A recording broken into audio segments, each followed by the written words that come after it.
Maria was only 13 years old, but life had already taught her lessons that many adults never learn.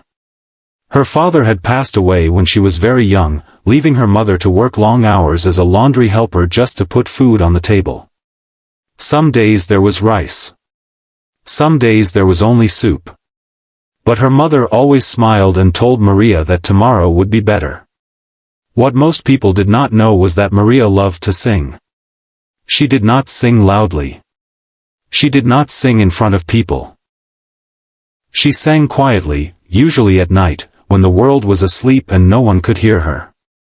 She sang while washing dishes with cold water. She sang while walking barefoot to school. She sang to herself when she felt scared or lonely. Music was the only place where she felt safe. At school, Maria was invisible. Her uniform was old and faded. Her shoes had small holes, and sometimes she walked to school barefoot to avoid being teased. Her classmates came from families that were not rich, but compared to Maria, they had more. New notebooks. Clean clothes. Packed lunches. Whenever there was a school event, teachers would ask students to perform. Singing. Dancing. Speaking in front of the class. Maria never raised her hand. Not because she could not sing, but because she was afraid. One day, during music class, the teacher asked each student to sing a short line from a song. It was part of the grade. No excuses.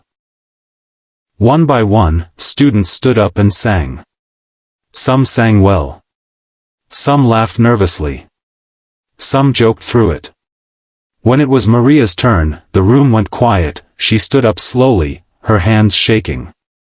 Her heart was beating so loudly she thought everyone could hear it.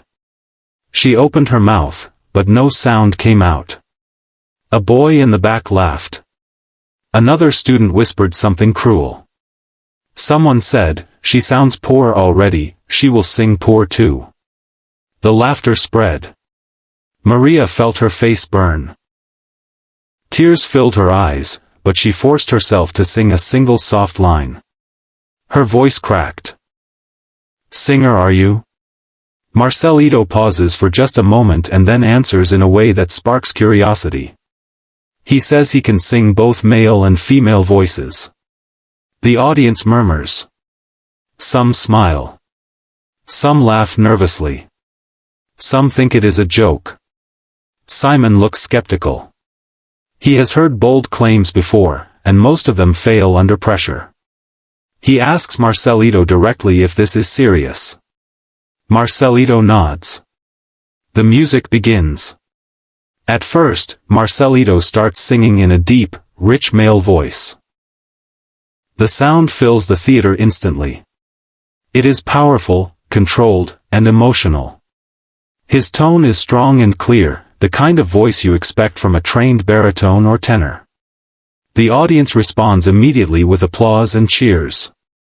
It is impressive, no doubt. But impressive alone is not shocking. On Champions, impressive is expected. Simon listens carefully, his expression neutral but attentive. Then, without warning, something unbelievable happens. Marcelito shifts his voice.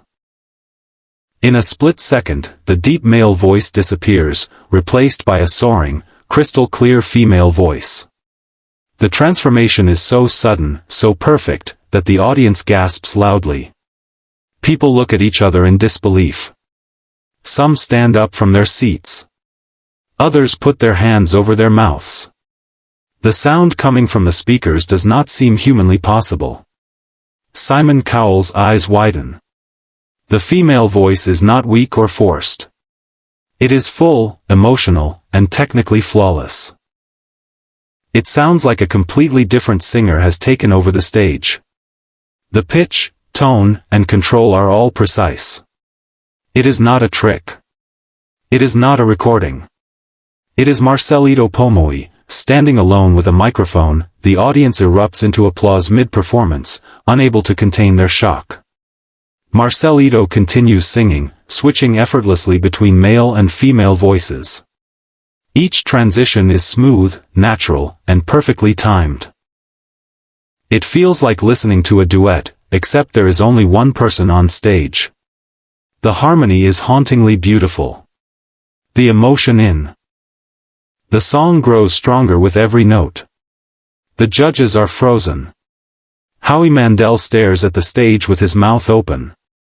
Heidi Klum shakes her head in disbelief, smiling and clapping. Alicia Dixon looks overwhelmed, her eyes shining with emotion. And Simon Cowell, the man known for his brutal honesty and impossible standards, sits completely speechless.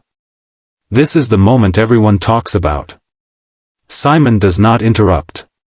He does not roll his eyes. He does not look bored. He simply watches, captivated, as Marcelito continues to deliver one of the most unique vocal performances ever seen on the AGT stage. As the song builds toward its climax, Marcelito pushes both voices to their limits. The male voice is powerful and commanding. The female voice is soaring and angelic. Together, they create a musical experience that feels almost unreal. The audience is no longer just watching a performance. They are witnessing history. When the final note fades, there is a split second of silence. Then the theater explodes. The crowd jumps to their feet in a standing ovation. Cheers echo from every corner of the room. People scream, clap, and chant his name. The energy is overwhelming. Marcelito bows his head humbly, clearly emotional, as he absorbs the reaction. The judges stand up as well, applauding loudly. Simon Cowell finally speaks. He admits that he did not expect that at all. He says that he has heard many singers in his career, but what Marcelito just did is something completely different. He calls it extraordinary. Coming from Simon, this is massive praise. Heidi tells Marcelito that his voice is beautiful and unique, and that his performance gave her chills. Howie says that this is why Champions exists, to find talent that the world has never seen before. Alicia praises not only his vocal ability, but also the emotion and soul behind every note. Marcelito listens quietly, hands clasped together, tears forming in his eyes. This is not just praise. This is validation. A man who